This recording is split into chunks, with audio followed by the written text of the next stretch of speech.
This is the Orange and Black Insider Bengals podcast. Newest Bengals cornerback, Trey Waynes. Trey, how you doing, bud? I'm good. How are you? Our special guest is Hall of Fame offensive tackle, former Cincinnati Bengal, Anthony Munoz. I think we have the making of a pretty good offensive line, young at a couple positions.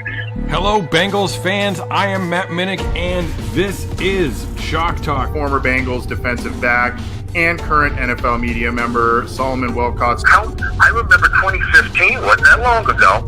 I think we had one of the best rosters, most talented rosters in the National Football League. Yes, Mr. Dhani Jones. How you doing, Mr. Jones? I'm doing all right.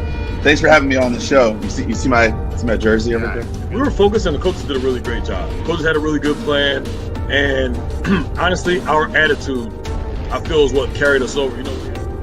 9 years in the league, 31 years old, still going strong. I think the results kind of speak for themselves. Mike, it's been a pleasure and an honor to have you on again. Bengals Director of Player Personnel, Duke Tobin. Yeah, we're going to build the draft board out all the way from top to bottom like we always do. Former Bengals quarterback, Ken Anderson. Do you look at today's game and think I can complete 95% of my passes? I would love to be playing today.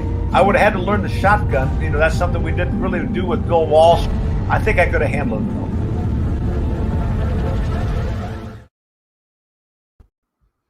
What's up, everybody? It's Anthony Cosenza with the Orange and Black Insider Bengals podcast and CincyJungle.com. Happy to have you with us on Monday. We're back at it Monday. I did Tuesday last week. We're back at it Monday, though.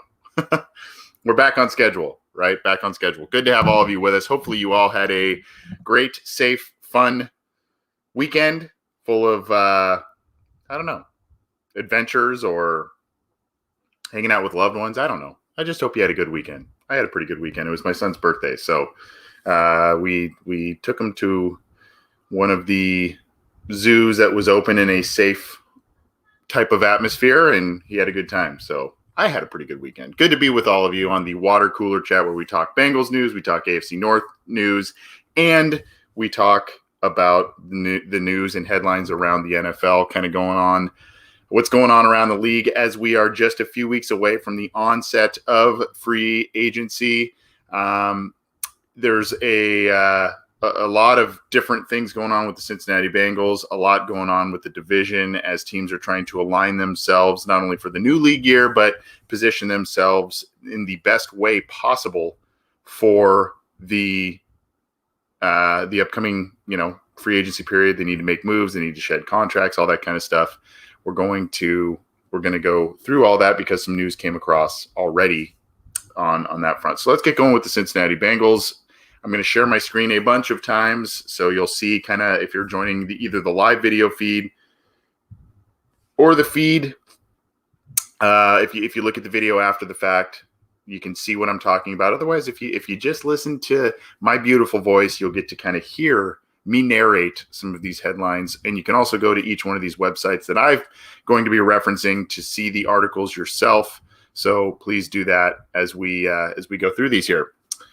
Let's just kind of start. The Bengals, a lot of talk about just kind of a little small tidbit thing here. A lot of talk about the Bengals' new changes to the upcoming uniforms. No real leaks yet, but this was kind of a fun little tweet by the team Twitter account here. You see first season in this look and the last season in this look, both 85s, Chad Johnson, and you see T. Higgins there. That was 04, and then now you've got 2020 there. So they are moving on. We don't know quite yet what is in store for the uniforms. We know the helmets are intact. We've talked about that, and we know that they may be going a little classic with some things. Is kind of a little bit of rumblings that we've heard, but no offerings as of yet. I assume that they will probably, my assumption is definitely they will be unveiled before the draft. I think that they would probably, especially if they're going to go after some kind of big ticket free agent, if any, they probably will want these jerseys there. So, they'll have some photo opportunities and whatnot for these guys coming in with, the new jerseys and whatnot, but we'll see. I expect these to be done before the draft for sure, though, because I know they want the rookies to be donning these things. Just my guess and my take on that. So let's keep rolling on. This is from the Bengals Booth podcast. It is relayed to us by the good folks over at All Bengals. And this is Billy Price on the Bengals Booth podcast.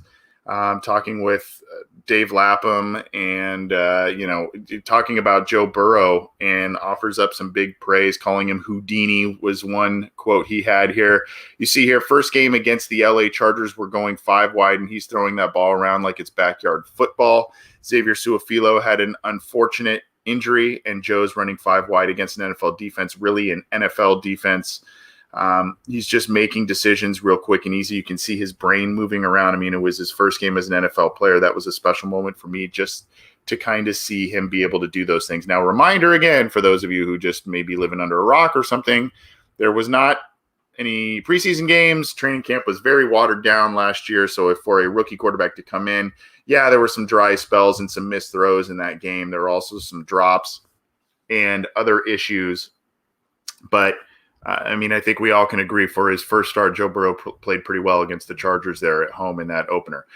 He continued on. Joe's got some swagger. Everybody knows it. Everybody knows that kid is calm. He's collected back there, and he is Houdini. I was just watching the clip against Tennessee last night of him just ducking and diving, just missing. All of a sudden, he dumps it off to T. Higgins. Next thing you know, it's about a 20-plus yard gain, and that explosiveness is something that makes it very difficult to defend. As you see people trying to defend Lamar Jackson, having that explosiveness, that elusiveness, Joe is a very, very, very special athlete, and I'm glad that he's behind me and we're protecting him.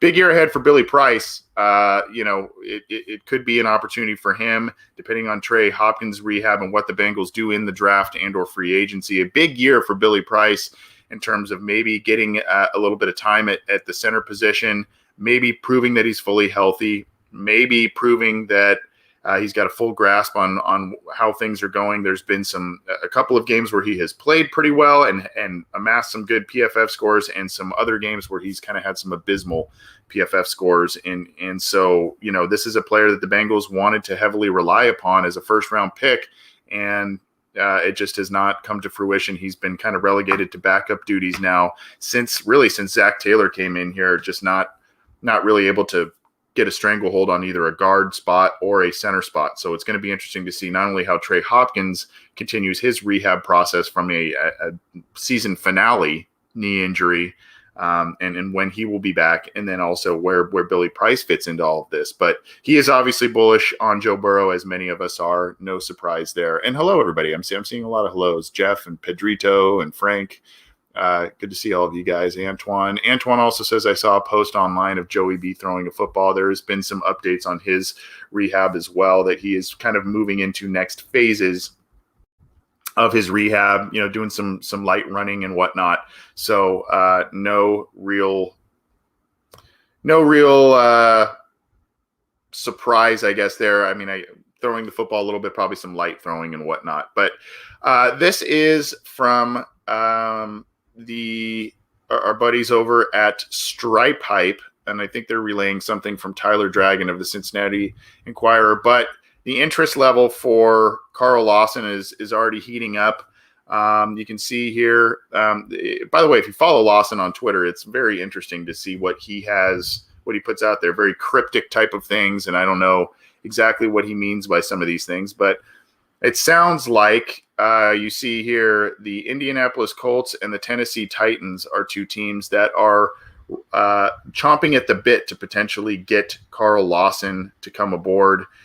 He is only 25. He has a lot of good football in front of him. He's had some injury issues both in college and in the pros, but when he's in there, and even sometimes when the Bengals don't have other viable pass rush options out there across from him, he's still pressuring the quarterback. Now, it's not always leading to a sack on his part. It's not always leading to, a sack maybe by others, but this is a guy who creates big plays for others.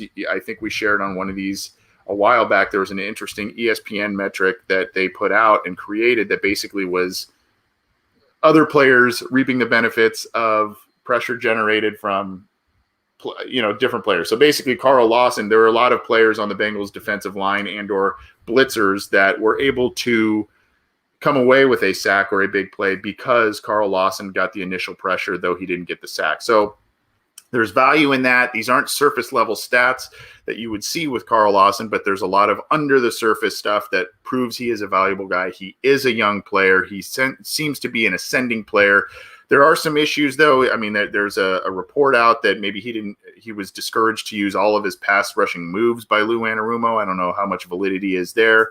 And, we already know Lou Anarumo was at odds with Carlos Dunlap. So, previous regime guy being Karl Lawson with Marvin Lewis, we don't know exactly what exactly the relationship is there. I would assume that the Bengals are going to try and make a push of some kind to retain Karl Lawson, whether it's placing the franchise tag on him or if it's going to be putting a long-term contract together for him. And I think, ideally, I've said this before, in my opinion, I think the ideal situation would be that you extend Karl Lawson long-term, maybe to a 3-ish year deal and make it a lucrative deal for him.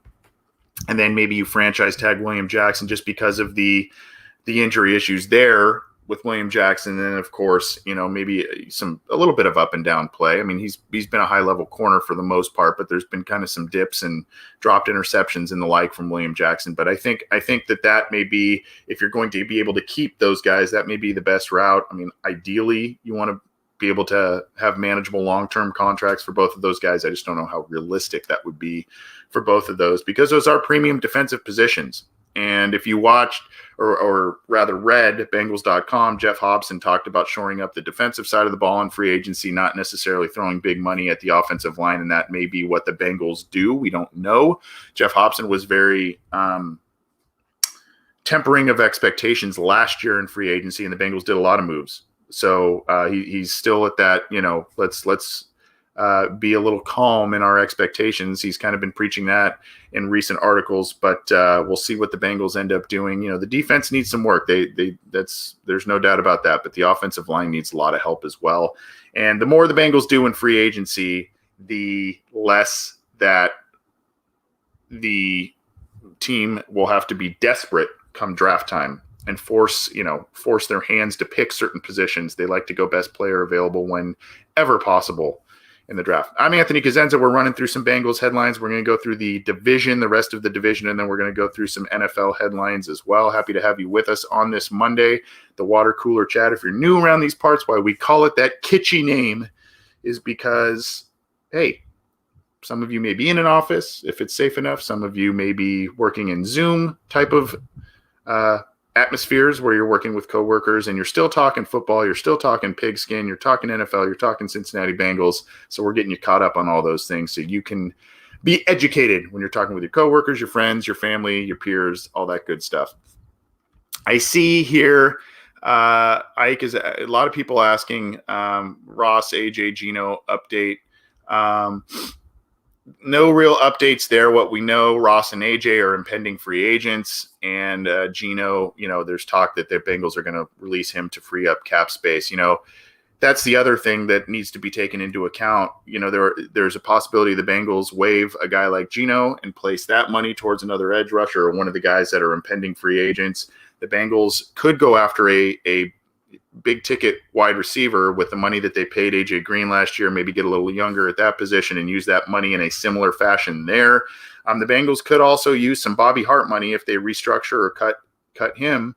That could be money that they place towards another offensive lineman if they want to do that. So, and the good news is the Bengals have a surplus of cap space going into this season. So, they're probably going to be freeing up some more there. Good news for all of you. On our Wednesday show with John Sheeran and myself, we're going to have special guest Andre Parada. Many of you know him. He's kind of a capologist and really works a lot of numbers for not only the Cincinnati Bengals, but around the NFL. So we're going to deep dive into some numbers this week with Andre. Really excited to have him on the program. Haven't talked to him for a little bit, but it's always good to talk to him right around free agency time because he provides a lot of solid insight and a lot of good numbers to really break things down and make things palatable for a lot of us that, kind of sit on the outside looking in a little bit. So excited to have Andre on there. And if you have not followed him on Twitter, please do so. Very sharp guy, very smart guy. So happy to have him back on the program. Let's keep rolling on. A lot of these will be next on cincyjungle.com, so you can find these on the website, some of which may have already been, you may know, but hey, we're going to go through them anyway. Pro Football Focus predicts the Bengals are going to sign Patriots offensive lineman Joe Thuney. When you look at here, if you go to this article, this is what's interesting here. A lot of the players that they have on this article, they have a lot of players re-signing with their own old team. So the fact that they have the Bengals signing someone from the outside. By the way, they also had William Jackson and Karl Lawson re-signing with the Bengals in this article. Go check that out. But they have Joe Thuney signing with the Bengals. Their predicted contract, 4 years, $57 million with $35 million guaranteed. This would be completely out of the norm for the Bengals in terms of paying a guard, especially that kind of money. They have paid, the last guard I can remember them paying a pretty penny for on the open market was Bobby Williams, and they took care of him a couple of times. But other than that, it's been a lot of rental deals. They got guys like, Evan Mathis and Nate Livings on kind of bargain deals. And then Evan Mathis went on and became a Pro Bowler with the Eagles and stuff. So, this would be a little out of character to say the least, but they believe that the Bengals are going, there's a lot of smoke signals that the Bengals will be going after Joe Thuney. We'll see exactly how reliable that is, but go check that out on Pro Football Focus. It's kind of it's their top 50 free agent rankings and then where they predict them to go. And Thuney obviously is one of their top guys in the top 50. So would be interesting there. Check that out. Rolling on here, there is a 7-round mock draft that we shared on cincyjungle.com. So you want to check this one out. I believe John Sheeran, my co-host, put this one up here. They go offensive heavy in this 7-round mock draft. And this is from Matt Miller, very popular guy. I believe he just moved on from one platform and moved on to another, but very prominent guy. He has them going round 1, pick 5, Penei Sewell, an edge rusher, Joseph Osai from Texas. The 3rd round, Amari Rogers from Clemson. Pretty unique name there. Tommy Tremble, a tight end from Notre Dame, and those Notre Dame tight ends are usually pretty solid players in the pros, guys that end up becoming, nice targets in the passing game and whatnot, really well-rounded players usually. So that would be an interesting pick. Cornerback DJ Daniel out of Georgia. Bengals like those SEC kids and those players from Georgia. We know that. Round 6, a running back, Chris Evans out of Michigan. Now, this seems to be round 6 when the Bengals aren't picking them in round 2. Round 6 kind of seems to be or round 5, round 6 kind of seems to be the area in which the Bengals take a flyer on some of these running backs. They did that a couple of years ago and can kind of continue to do that. And they may look at bringing in a running back here just to kind of fill out that position group a little bit. You've got another wide receiver, Dax Milne out of BYU, and then you've got linebacker Riley Cole out of South Alabama. These are the picks for Matt Miller's recent 7-round mock draft. Check it out. Cruising on, a little bit of NFL news and a blend of potential Bengals news. A prominent tackle was recently released by the Green Bay Packers, Rick Wagner. They're a team that needed some cap space, and they have done that. There is a possibility that Wagner re-signs. It was Friday. They let him go along with Christian Kirksey. I think Kirksey was a guy, if I remember correctly, the Bengals looked at for a little bit too. But Rick Wagner, you see here, they needed they're $11 million over the new cap, which is predicted to be at about $180 million, a little bit lower than last year's cap, but still higher than most people thought it would be. So we're still kind of waiting on that, but that's what it appears to be. But you look here, he had a pretty decent PFF score last year, and he's a guy that could be. You can see here, Pro Football Focus graded him below 62 in his first starts back from injury. But he played pretty well for the most part. Could be a guy at right tackle that could be out there for the Bengals. And here's the big thing too, that if I remember correctly, the Bengals, when they go after a guy who was cut, as opposed to someone that's just their contract expires and they hit the open market. That doesn't affect the compensatory pick formula. So they do like to go after some of these guys that have been released by other teams, because then, that doesn't, factor into that compensatory pick formula that could affect them down the road. They like those compensatory picks. So, this may be a more appealing option, a more affordable option than some of the other guys out there. And we may see teams just start franchise tagging some of these tackles and getting them off the market as soon as possible. So options may be limited. From what I gather, Wagner didn't play great in his last start, I don't think, in the postseason, but a guy that could be a steady presence, maybe at right tackle as a Bobby Hart replacement. We will see there. See Loki here. Wagner would be a nice pickup for us.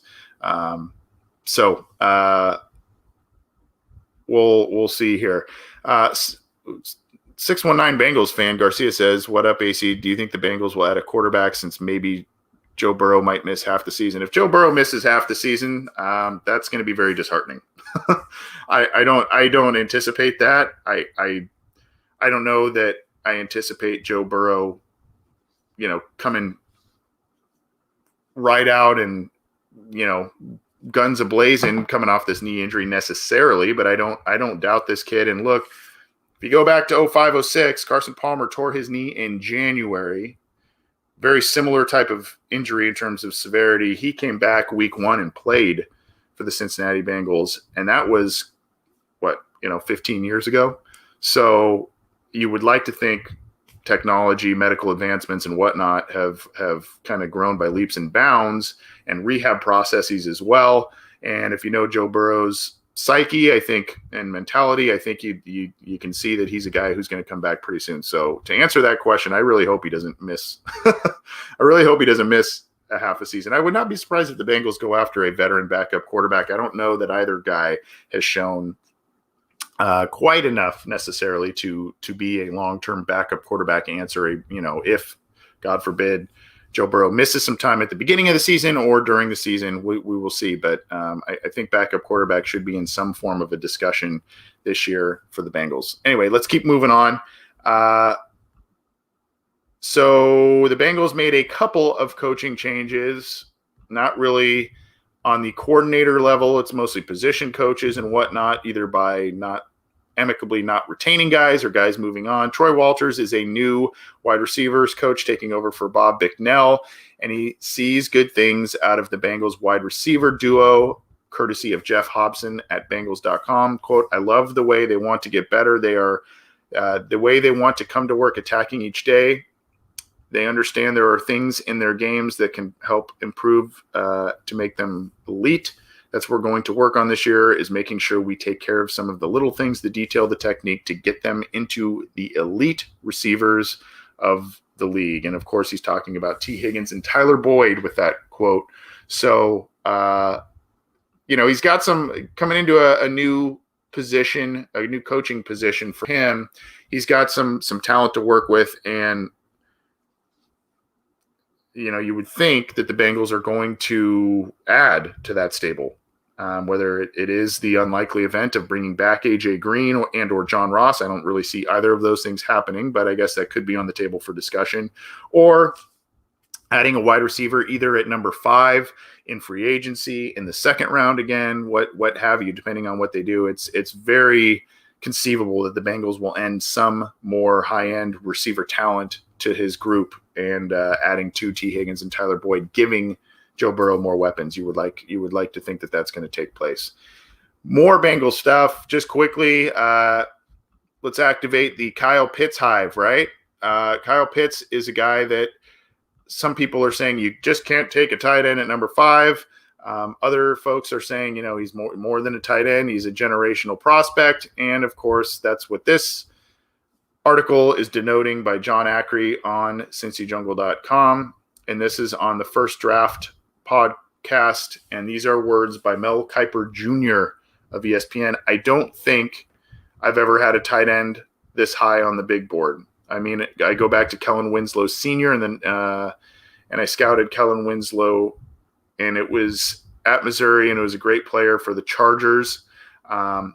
He had a very high grade when he came out, but when you really go back to tight ends, Pitts is a receiving entity. I don't know how we have to come up with a name for that combo of receiver and tight end because that's what Pitts is.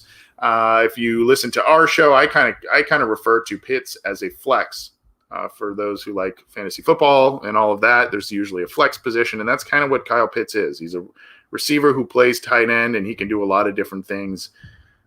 I will say there is a little bit of an element of a luxury pick to that if Pitts comes to the Cincinnati Bengals. But if the Bengals put themselves, in terms of what they do in free agency, if they put themselves in the driver's seat to make a luxury pick, if they take care of the offensive line in free agency, if they get a wide receiver in free agency and they take care of some of that stuff, this may be a weapon that is just a needed dimension by the Cincinnati Bengals offense and a nice security blanket for Joe Burrow going forward. And, you know, the Bengals need to get better in the red zone, and this kid would do it. This kid would help with that for sure. So anyway, Mel Kiper Jr. is very high, as are a lot of folks, on Kyle Pitts, the flex player out of the University of Florida.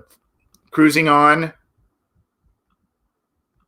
the big area of concern for Joe Burrow last year and coming into this year is the deep ball, but it is apparently not a concern for offensive coordinator Brian Callahan. He says, again, via Bengals.com, ultimately, I don't think it concerns me. Obviously, if we started the season off and we're still missing at the same rate, that would be concerning, but we have to be able to rectify those issues. We'll watch them all through the offseason, see what we could have done better, see what we could have done differently at both the skill and the quarterback position. I think it will be a thing we can get corrected pretty quickly. Joe has thrown to these guys for a year, and I think he has a good understanding of how they play football. There's probably a myriad of issues as to why these deep ball issues were occurring. I think, again, talking about a lack of a true preseason, watered down training camp, limited time together for some of these guys. You had a rookie wide receiver, you have a rookie quarterback. It takes time to build that chemistry. You have a patchwork offensive line with guys coming in and out of the lineup, guys getting hurt. And then, of course, the deep ball suffers when your starting quarterback goes out of the lineup with injury as well. So there are a lot of issues as to why the Bengals could not throw the ball deep. You know, there's a school of thought, and it's a rational one, where get the speedy guy who can get open and get past the defense. Sure, that makes sense. You can also get guys that are really good at contested catches, like a T. Higgins, like a Kyle Pitts, that have decent speed but not necessarily game-breaking speed, but they can still stretch the field in that regard. You know, there are a lot of – you can get a big target guy. You know, there are a lot of different options to choose from, and the Bengals are going to do their due diligence on that. No, it's also a little bit on Joe Burrow as well. You know, I mean, aside from the chemistry issues and all of that we talked about, you know, there's mechanics and footwork and, you know, timing and all of that needs to kind of get hammered down. And I tend to believe Brian Callahan and what he's saying here, that they have a good plan in place as to what can be done to rectify the issues with the deep ball. I think it's going to be turned around pretty well. Maybe not week one, especially with the injury and all that stuff, but I think we're going to see an improvement there going forward. Let's cruise around to the rest of the AFC North. We've got a few pieces of news here. The Steelers are in a bad way with their salary cap situation as well. They did restructure defensive lineman Cam Hayward's contract. He's going to make this is a good move by Pittsburgh. You got to applaud this. He's still going to make the money he was set to make, but they just converted it to a signing. The bonus and base were converted into a signing bonus and created about $7 million in cap room. So they are making moves. The big question, of course, is Ben Roethlisberger. What happens to him? What happens to his contract? What do the Steelers do there, and what moves can they make? I mean, they were one of the best teams in the league throughout much of the year until they hit that skid at the end of the year where they lost 5 of their last 6 games. So, you know, it's a smart move and a really savvy move by them, but they've got some more work to do in terms of the salary cap situation, and we can talk more about that as well with Andre Parada, who's joining us on our podcast this week here. So check that out. The Ravens have a little bit of coaching news here. They hired a new running backs coach for their team. Craig Versteeg has been promoted to running backs coach. He replaces Matt Weiss, who left to become the quarterback coach at Michigan under Jim Harbaugh. Versteeg has been on the Ravens staff since 2008 in various capacities. So he's kind of bounced around a little bit, done a couple of different things, and now he is the running backs coach for the Ravens. Another coaching position, like Troy Walters with Higgins and Boyd, another coaching position that's got a lot of talent there. And, they obviously, they use Lamar Jackson as a running back at times as well, but they have a lot of talent there. They just drafted J.K. Dobbins last year. They have a good scheme that has a lot of success. So, he's going to have to continue that for that team to continue to be successful. They like to run the football for sure. And a little bit of feel-good news from Baltimore players. I think a lot of folks, especially in Ohio, are kind of commiserating a bit with some of the stuff going on in Texas with the weather. Maybe not to the same degree. I don't live in either place, so I can't really say for sure. But just some goodwill gestures here. Pierre Desir and Robert Griffin are helping in need by donating more than 30,000 meals to the Texas area. Obviously,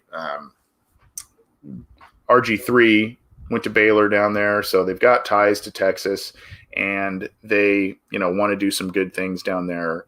And it's good to see. It's good to see. I know some people are hurting based on the weather and a lot of different factors that are going on in Texas. And hopefully all of you, whether you're in Texas or in Ohio, Kentucky, wherever, experiencing some harsh weather. I understand in the Ohio area kind of lightened up a little bit this weekend, but hopefully you're all okay, staying safe, staying warm, all that good stuff. I'm thinking of you guys, so stay safe out there.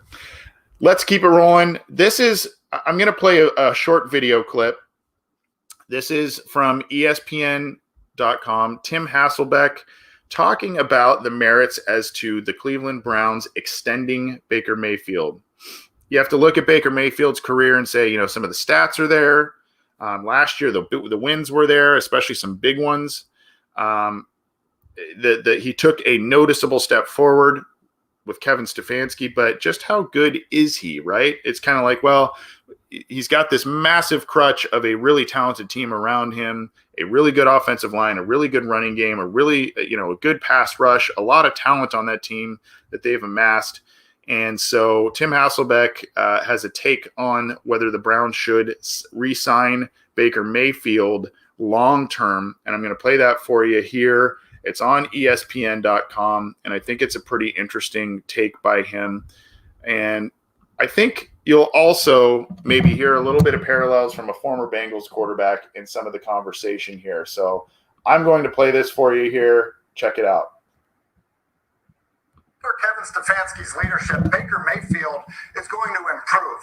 He hasn't been a 4,000-yard passer yet in his career because the situation in Cleveland had been a disaster. Go look at what Kirk Cousins did in Minnesota with Kevin Stefanski there. He's over 4,000 yards. He's somewhere between 26 and 30 touchdowns and 10 or fewer interceptions. He's completing about 70% of his passes. That's what Baker Mayfield can do. So Baker's numbers, like they were this past year, were up from his previous 2 years. They will be up again. He's only going to improve, and then at that point, Baker then becomes more expensive. So I actually think you can argue that you sign Baker now before he's put up numbers that are similar to other guys that are getting these big contracts. Maybe get Baker under a good deal because you feel like you can build around him because of your leadership in the organization. So Hasselbeck's advocating that the Browns sign Baker long-term. Now, I think anytime a team comes across a quarterback that they feel is their guy, they're going to have this decision to make. The Bengals are in the fortunate position, and this is why they maybe sprang in free agency a bit more than usual last year. Maybe they do the same this year because they have Joe Burrow on a rookie contract and a more manageable contract number so they can supply the rest of the roster with some help. and some high priced help. So they're able to do that. But, the Browns have been, active in free agency. They've had because they were a terrible team for years and years and years. They had a myriad of high picks, a lot of which they missed on, but some they've hit on. So now the question becomes, what do they do with Baker Mayfield? And there are still questions there. How much can he lead a team? How much can he do as a quarterback? And, the big win against Pittsburgh last year in the postseason, or a couple months ago in the postseason, that's a big feather in his cap. But big decisions ahead for the Browns, and we don't know exactly what they're going to do going forward. Speaking of the Browns, we've talked last water cooler chat. We talked about how they are one of the front runners to land J.J. Watt, but if they do not land J.J. Watt, they have plans to add another pass rusher opposite of Myles Garrett, and one of which is Von Miller. Whatever his future holds, he's been in some hot water with some different allegations from a former, I believe, fiance or former girlfriend. Not some pretty ugly stuff that's going on there. So he may not be with the Denver Broncos anymore, and he may be in the plans. The Browns have not shied away with bringing in some of these character guys. They brought in Kareem Hunt, and he's been helping them and staying out of trouble after he had a domestic issue. And they are not shying away from some of these guys that may have some character red flags. You think they're doing their due diligence, but we'll see. But J.J. Watt is one guy they're looking at, and then, of course, Von Miller is another, and this is from Mary Kay Cabot of Cleveland.com. I would have pulled that article up rather than this one that I am sharing. There is a paywall there, so be advised there, but I do want to credit Mary Kay Cabot of Cleveland.com and the Cleveland Plain Dealer, so check that out. That would not be good news for the Cincinnati Bengals and would just heighten the need for them to shore up their offensive line. I mean, if you're going up against Myles Garrett and either Von Miller, J.J. Watt against Cleveland twice a year, you've got T.J. Watt, Cameron Hayward, and all kinds of other players on Pittsburgh's defense that can get after the quarterback. That's a problem. And then Baltimore, they weren't very adept at getting after the quarterback without blitzing last year, but they still hit and sacked Bengals quarterbacks very frequently last year, and they always seem to play at least solid, if not great defense. So this just continues to reinforce the idea that the Cincinnati Bengals need to bolster their offensive line. There's no doubt about it. No doubt about it. Speaking of J.J. Watt, he is taking his time. He is not going to jump right into a situation. You're going to have to give me, quote, you're going to have to give me a second to choose a new team and city. Where was this at? This was on social media, I guess. I scroll through DoorDash for like an hour before I pick a restaurant. You're going to have to give me a second to choose a new team and city. So again, here's the tweet right here. Yeah. Again, there's ties to Green Bay. There are ties to some people even think Pittsburgh because his brother plays there. There's Cleveland seems to be the front runner, and he also calls free agency wild. By the way, he did. In case we talked about this last week, he did talk. He did kind of talk his way out of Houston, so they let him go out of his contract. Shortly after that, a lot of Bengals players said, hey, come to Cincinnati. But the rumors there have not seemed to be coming to any kind of fruition there. I think Tyler Boyd, DJ Reader, Christian Covington were a handful of guys through social media who were like, hey, come to Cincinnati.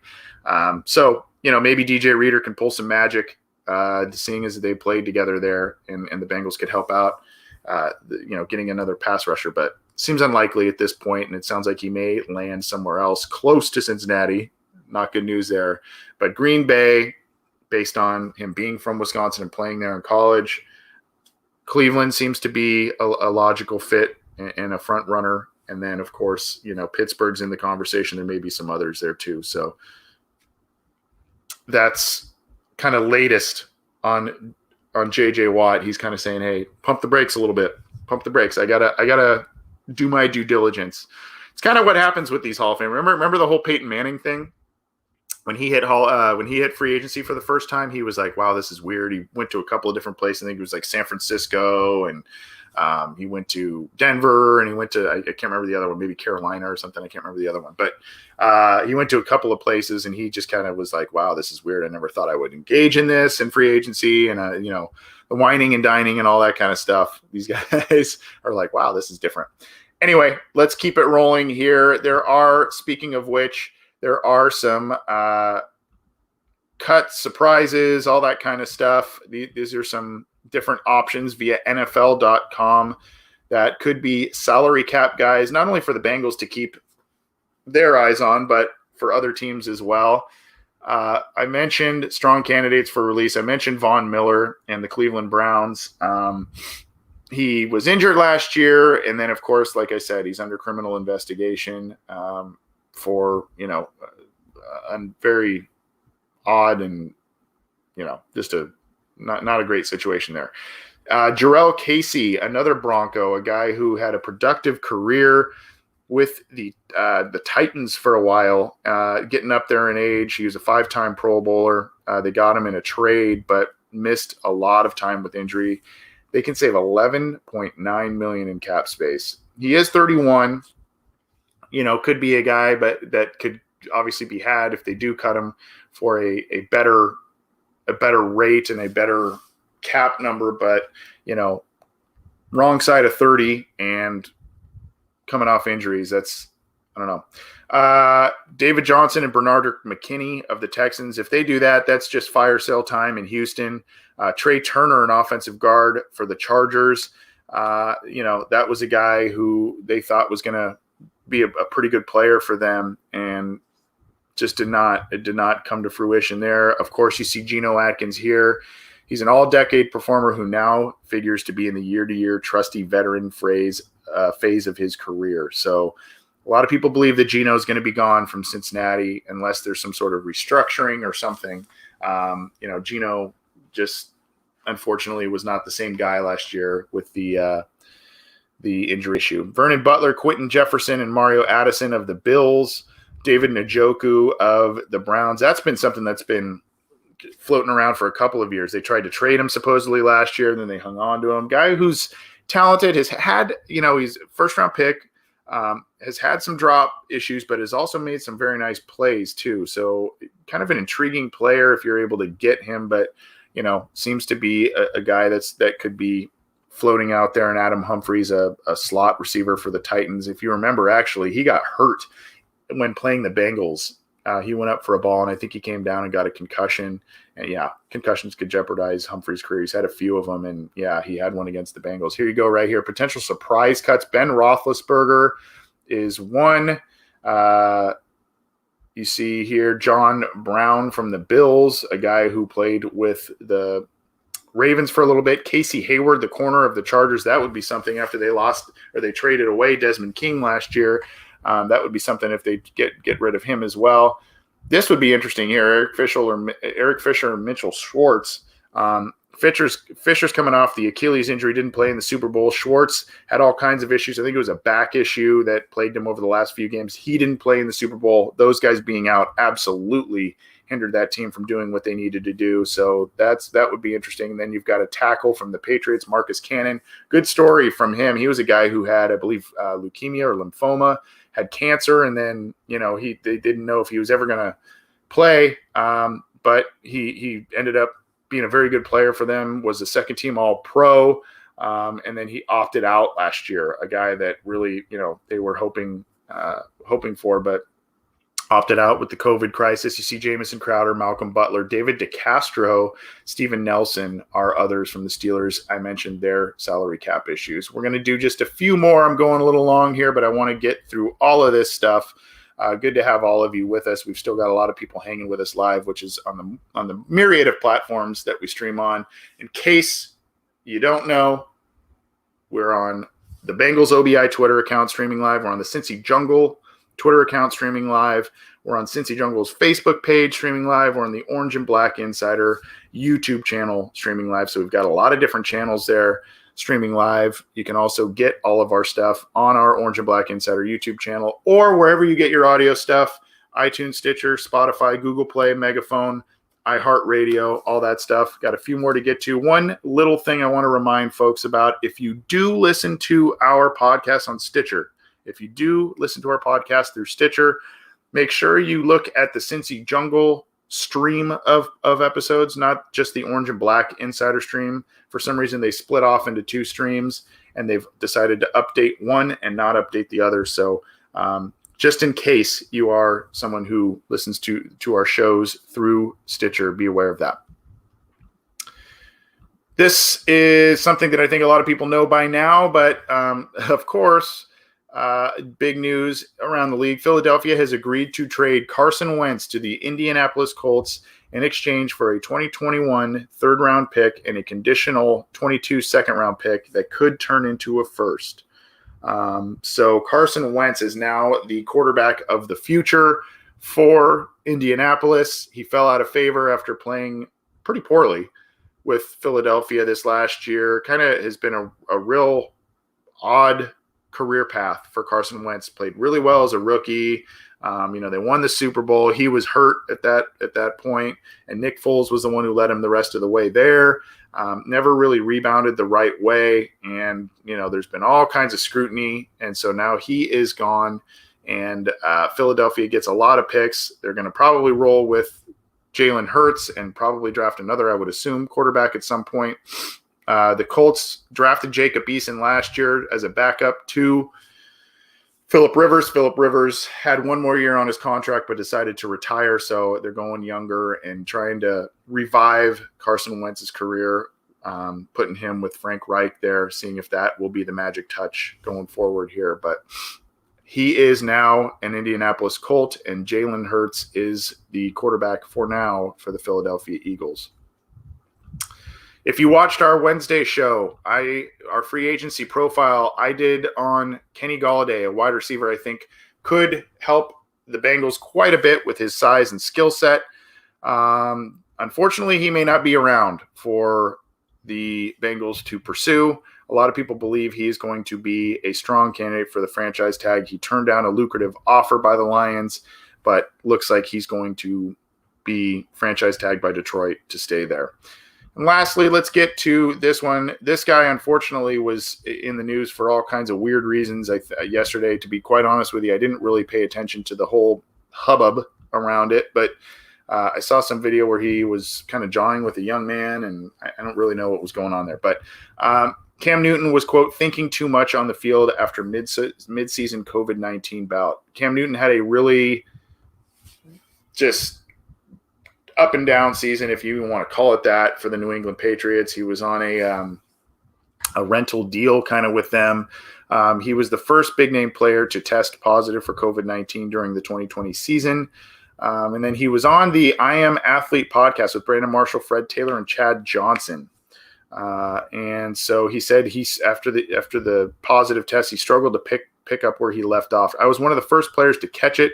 And I'm over here like, man, how did I get it? Where did it come from? And everybody's in this panic mode, as we still should be, said Newton of COVID-19. But yet through it all, it just happened so fast. When I came back, it was something that's where a lack of an offseason, a lack of time really being invested in the system kind of showed itself. By the time I came back, I didn't feel comfortable physically, skillfully. A lot of that discomfort came pre-snap. I'm lost. I'm thinking too much. The offense kept going, and I was stopped and stagnant for 2 weeks. By the time I came back, it was new terminology.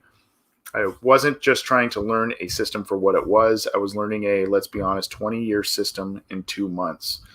And if you notice, a lot of his production came via running the football and not necessarily through the air with the Patriots. Patriots, for the first time since 2007, I believe, did not make the postseason. That was the year that Tom Brady tore a knee early in that season, and Matt Castle took over. They still won 10 games, but did not make the postseason.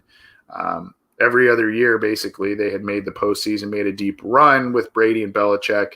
First year, Brady goes away. He wins the Super Bowl with the Buccaneers. And New England, well, they didn't make the postseason. So take that for what you will. But Cam Newton still thinks he's got a lot left in the tank.